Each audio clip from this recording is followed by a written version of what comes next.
Welcome to Percussion Methods. Today we're talking all about German grip. This grip forms the foundation for so many instrument techniques. Concert snare drum, drum set, bass drum, which is just German grip but sideways, two-mallet keyboard playing, marching percussion. Even instruments like tambourine and other hand drums rely on this technique. German grip is great because it takes advantage of the natural hinging wrist. It's a strong grip that's easy to control and allows you to execute more advanced techniques such as buzz rolls very consistently. The most critical part of German grip is the fulcrum. To get your fulcrum set up, put your thumb flat on the stick and then curve your index finger around. So the stick is going to be in between the pad of your thumb and this crease in the skin of your index finger. It's curved around, really relaxed. I like to leave space here around the stick. The back fingers curve with a little bit of separation and grab the stick behind the fulcrum.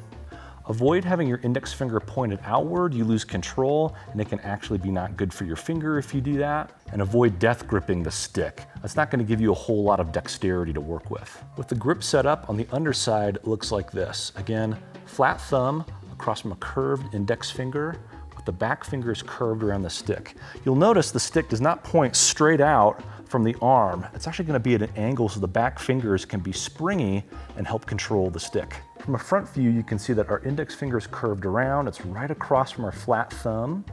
The hand is flat, it's not tilted. Again, this is going to take advantage of a hinging wrist. And there's a little bit of space around the stick. Describing the motion of German grip in and out of the drum, starting in an up position, you're going to accelerate into the head using your wrist. The wrist is the perfect blend of strength and speed. Your shoulder and bicep muscles are really, really strong, but not very fast. Your fingers are very fast, but not particularly strong. So the wrist is the perfect blend. So again, starting up using a hinging wrist, accelerating into the drum head, and allowing the stick to bounce back up. Looks like this.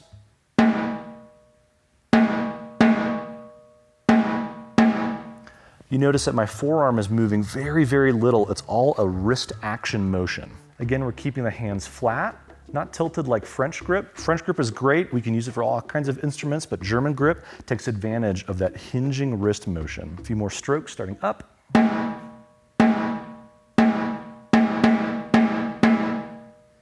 It's very relaxed, especially in the back fingers, which stay on the wood of the stick, but they're springy and flexible.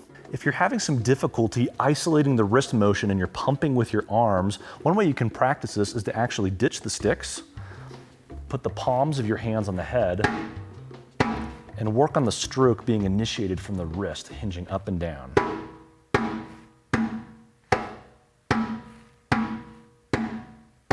Building coordination with German grip, start slow. Sticks in an up position, right hand, popping right back up to the starting position, then a left.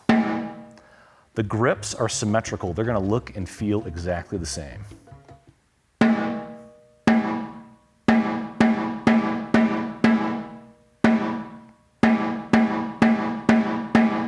I like to start and end with the stick in an up position because that's where it needs to be for its next note.